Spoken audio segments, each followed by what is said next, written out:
Hello and welcome to Camp Xbox. Video games and comics are a pairing that has worked since the beginning of gaming. Yet one of the best genre pairings of comic books and games is fighting games. When I think of a fighting comic book game, my mind instantly goes to Marvel vs. Capcom, but there are even more than that. Today we discuss an often forgotten, weird Marvel fighting game with Marvel Nemesis: Rise of the Imperfects. I played through it recently, and I'll give you its history, tell you how I felt about it, and let you know what happened after its release. Thanks to Ricky WL for the recommendation, and I want to thank my YouTube channel members. But let's go ahead and get started.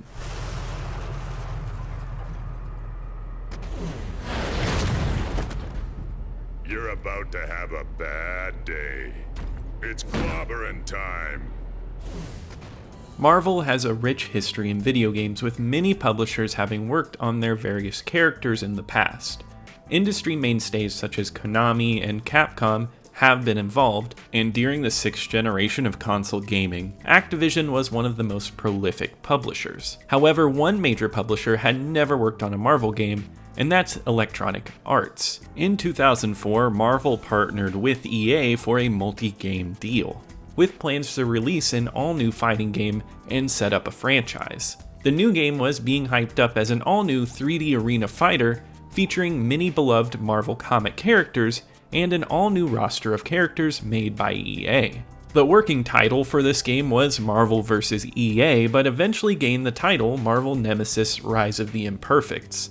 The Imperfects were the all-new roster of characters that EA had built to be used after the game's release in the Marvel Universe. To build up the game and characters, a tie-in comic was written by Greg Pak and drawn by Renato Arlem. It was released from July 2005 to a month after the game's release in October 2005. Marvel Nemesis had a lot of hard work and potential going into it, with famous people in the comic book world like Mark Millar and Terry Dodson working on the story and art.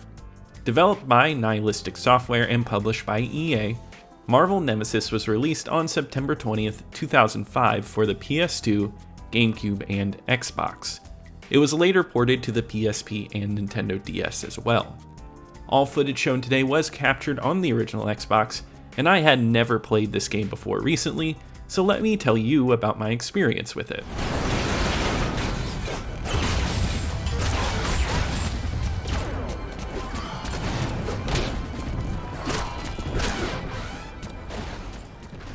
Marvel Nemesis: Rise of the Imperfects is split into multiple modes, with a basic fighting game mode and a story mode.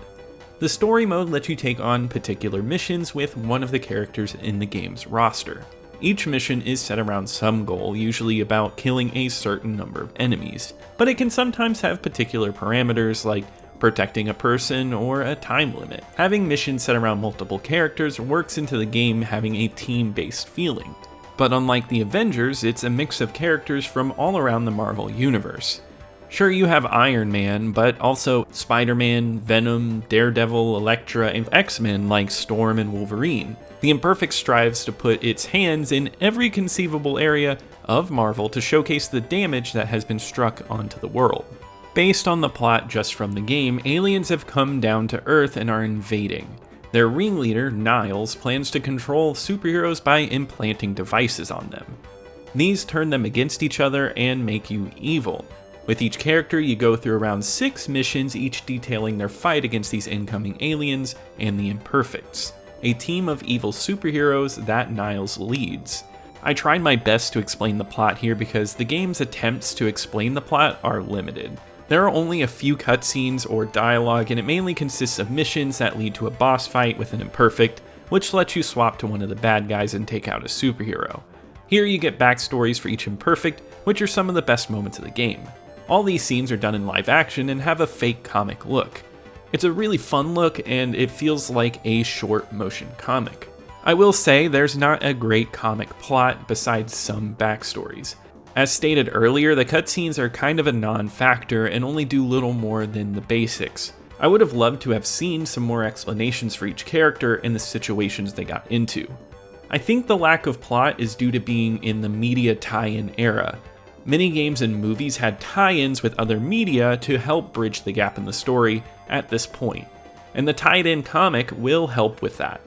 I did get a chance to read through the 6-issue comic series, and honestly, it's not a great read. It's a bit rushed, but I'm not a comic reviewer. It will help you understand the motivations behind the story, and serves as a prequel to the game's events. But I'm not reviewing the comic tale, I'm reviewing the games. The game itself needs to display more plot to keep me interested in the game's world it's trying to get me invested in. What's there is okay, it just needs more. It could have been better.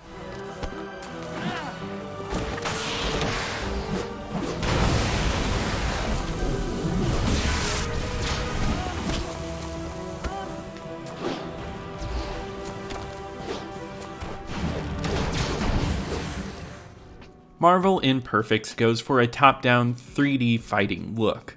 When I first looked at it, I thought it would be akin to games like Power Stone or the Xbox exclusive Kung Fu Chaos. But instead of being a party game fighter, this one goes for a more one-on-one angle. In the game's fighting mode, where you can pick one hero and face off against another player or computer, you will be put into an arena and battle. You can use items around the stages and your superhero's powers. The fighting system in this game is simplified in terms of control and button presses, but there's more than meets the eye underneath it. All you need to do to hit an opponent is to hit the X button. Nothing else is necessary. If you're close enough to the enemy, the game will aim you at the enemy. You also get a throw button to toss enemies and objects around the stages. All the combos are straightforward with simple to use juggles, but with the added press of the right trigger, you can use super powered moves. The superpowered moves add uniqueness to each hero you play. With this press, you can set off more powerful moves that feed off your yellow special meter. You can implement long-range moves like throwing Daredevil's Billy Club or shooting Spider-Man's webs.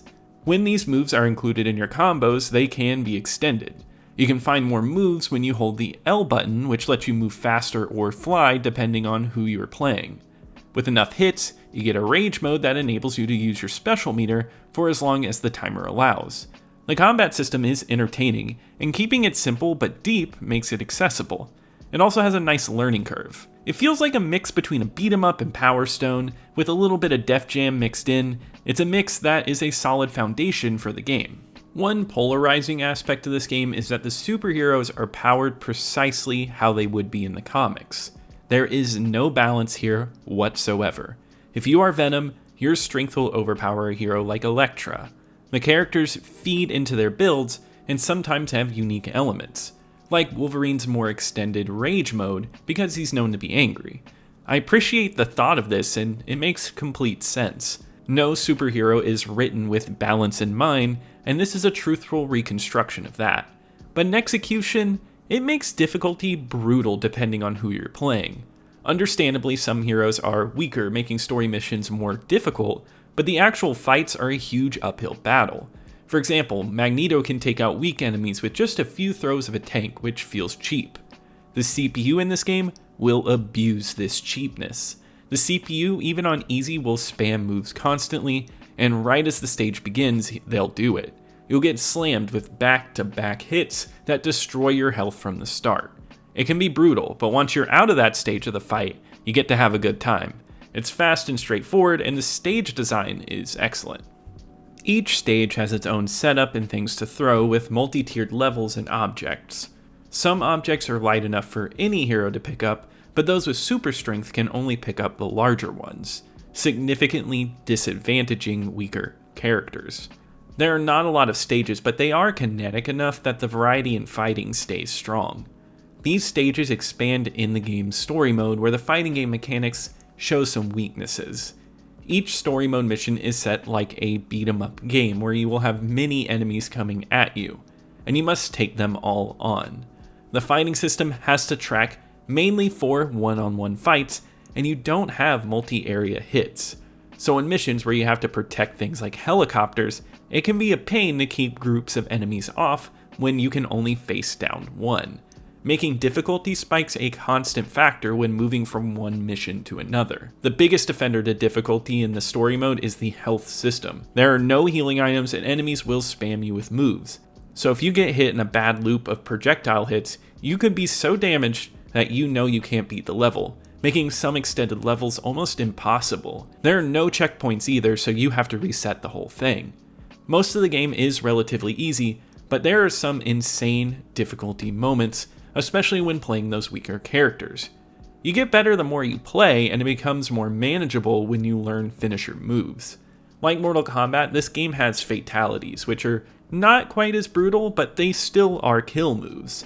It's fun to see these brutal attacks in a game like this, and it's a fun little touch. I had way more fun with Marvel characters than the Imperfects, and that's just probably from familiarity, but the Imperfects themselves are not all that interesting as characters. But some do have some nifty movesets.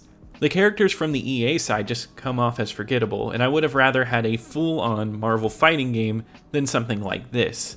It was just trying to get money with spin-offs with these characters. It's fine to build up spin-offs, but they needed to present something more interesting, and maybe something that would serve better for a franchise. Playing the story mode can be a bit annoying, but it does offer unlockables. You unlock new fighters and stages, and it's a feature I love to see and I miss from video games. You can also get comic books as a collectible. I'm used to seeing just getting comic book covers as collectibles, but here you actually get a full motion comic, and I think that's pretty remarkable. At the end of this though, the story mode is fun, but needed to be appropriately balanced for all the heroes. I like that each character has strengths tied to actual comics, but I would have liked to seen them trying to implement their skills into unique levels for them. Most of your gameplay entertainment will be from one-on-one fighting, and especially with another player. If you grabbed someone else, you could have hours of fun facing off with some insane characters. This game did feature Xbox Live on launch, but unfortunately is not supported by Insignia yet. So I couldn't experience for this review, but I hope to give you an update when they do add it. Overall gameplay is a fun arcade time, with issues regarding the beat-em-up style, which is the bulk of the story mode.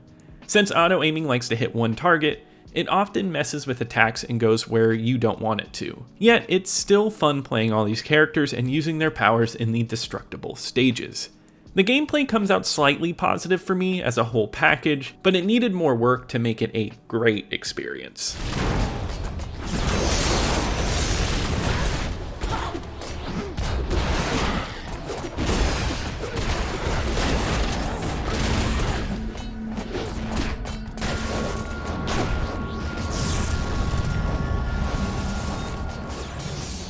Rise of the Imperfects has a nice look that is expected for a late game in the original Xbox's lifespan. It doesn't go for a fully cel-shaded look like Ultimate Spider-Man, but it has a comic book aesthetic. Surprisingly, it's close to the comic's dark look. There are shadows everywhere, and the environments are dark and grimy. I like how the backgrounds are simple, much like early comic book backgrounds, but there's a good amount of detail in the objects scattered around. All of which have amazing destruction effects. Most everything you can get your hands on is destructible, and that's always a nice touch to flesh out the game's world.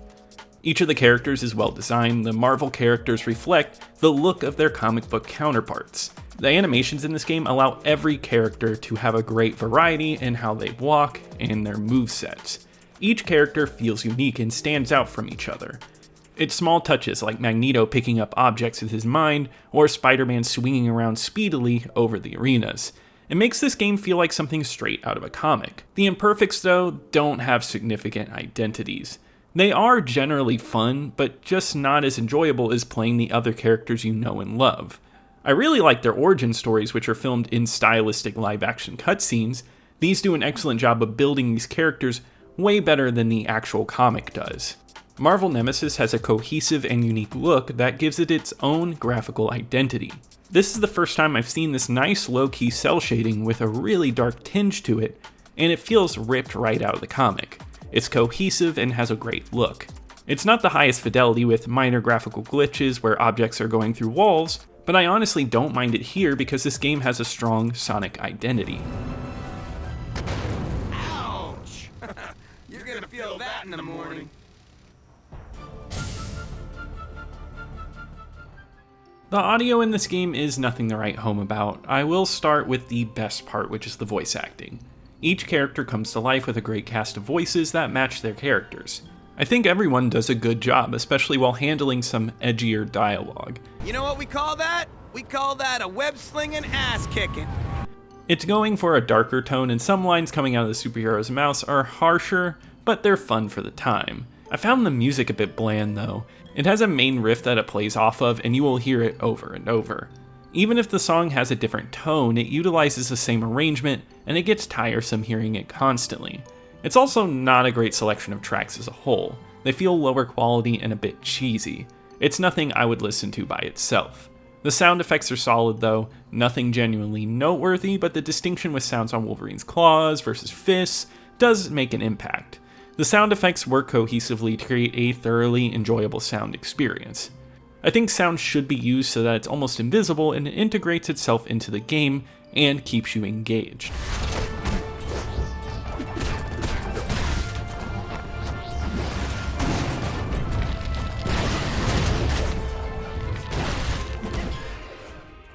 Marvel Nemesis Rise of the Imperfects is much like its namesake and is imperfect. It has some issues with its story mode, having missions being an unbalanced and sometimes unfun experience. The fighting can be a bit spotty too, yet it's still an entertaining experience.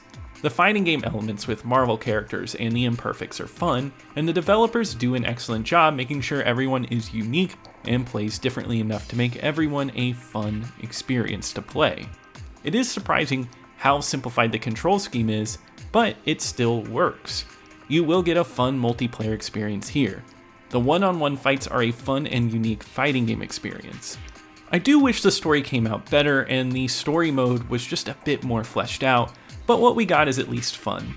It does unique things to make it stand out, which I always appreciate. I recommend checking it out if you're a Marvel fan, even if you're just curious. This one enters in at 46 on my original Xbox ranking list out of all the games I've reviewed so far, which is 75. I put it above Scalar because I'd rather go back and play this one over Scalar due to the multiplayer, but I would rather play Thrillville over this one. Are you here?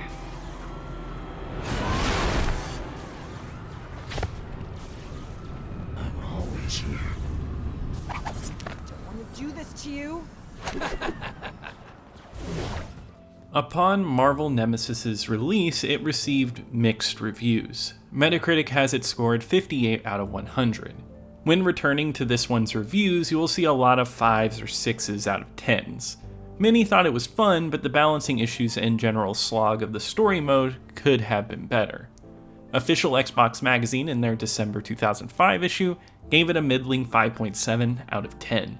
It pointed out problems with the auto-aim and camera. The poor reception on its launch would lead to the death of the Imperfects brand. EA and Marvel would never touch these characters again. There was an attempt at some point to move on to just a plain Marvel fighting game, but that never came to fruition. And this is where the multi-year Marvel and EA team-up would end for now. As far as reception looking back on this, I feel like there's a lot of nostalgia here. On the user aggregate website Backlogged, it does hold a 2.7 out of 5 with 1,000 people saying they've played it, and you will see a lot of love and hate. I even see some people wanting a sequel or an upgrade to this game, but I don't think that will ever happen. Even though Marvel and EA have a planned team up and are releasing more games together, I just don't foresee this franchise ever returning, but it's at least an entertaining and interesting point in comic book game history. But that wraps it up for today. If you enjoyed today's review, be sure to leave a comment and a like. Also, let me know in the comments if you loved this game back in the day or hated it. I'd love to hear your opinions. Everybody's opinion is important. Also, subscribe to keep up with the retro Xbox content, and I want to give a huge shout out to my YouTube channel members. Thank you so much for the support, and I'll see you here next time at Camp Xbox.